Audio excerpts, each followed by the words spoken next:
আসসালামু আলাইকুম প্রিয় শিক্ষার্থীরা, তোমরা যারা আজকে হচ্ছে যশোর বোর্ডের অধীনে পদার্থবিজ্ঞান প্রথম পত্র এমসিকিউ পরীক্ষা দিয়েছো তাদের হচ্ছে এমসিকিউ গুলা কার কয়টা উত্তর হয়েছে একটু মিলিয়ে দেখতে পারো। 1 নং উত্তর হচ্ছে গ, 2 নং উত্তর হচ্ছে ঘ, 3 নং উত্তর হচ্ছে ক, 4 নং উত্তর হচ্ছে ক, 5 নং উত্তর হচ্ছে গ, 6 নং উত্তর হচ্ছে ক, 7 নং উত্তর হচ্ছে গ, 8 নং উত্তর হচ্ছে গ, 9 নং উত্তর ক, 10 নং উত্তর হচ্ছে খ, 11 নং উত্তর তোমরা দেখতেছ গ, 12 নং উত্তর দেখো ঘ।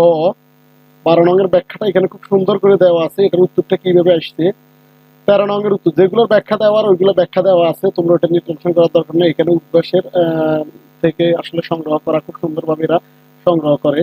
13 নং উত্তরটা হচ্ছে খ, 14 নং উত্তরটা হচ্ছে খ, সরি গ, 14 নং উত্তর হচ্ছে গ, 15 নং উত্তর খ, 16 নং উত্তর ঘ, 17 নং উত্তর গ, 18 নং উত্তর খ, 19 নং উত্তর ঘ, 20 নং উত্তরটা দেখো খুব সুন্দরভাবে সঠিক উত্তর নেই, এটা ব্যাখ্যা দেওয়া আছে এখানে। এখানে এটার কোনো উত্তর নেই। 21 নং উত্তরটা দেখো তোমরা খ, 22 নং উত্তরটা দেখো গ, 23 নং উত্তর ক, 24 নং উত্তর গ, 25 নং উত্তর হচ্ছে গ। এই ছিল যশোর বোর্ডের তোমাদের কার কয়টা হয়েছে মিলিয়ে নিতে পারো। এখানে সেটটা আসলে আমরা বলা হয় না, দুঃখিত। সেট নাম সেট হচ্ছে গ সেট, সেট হচ্ছে গ সেট।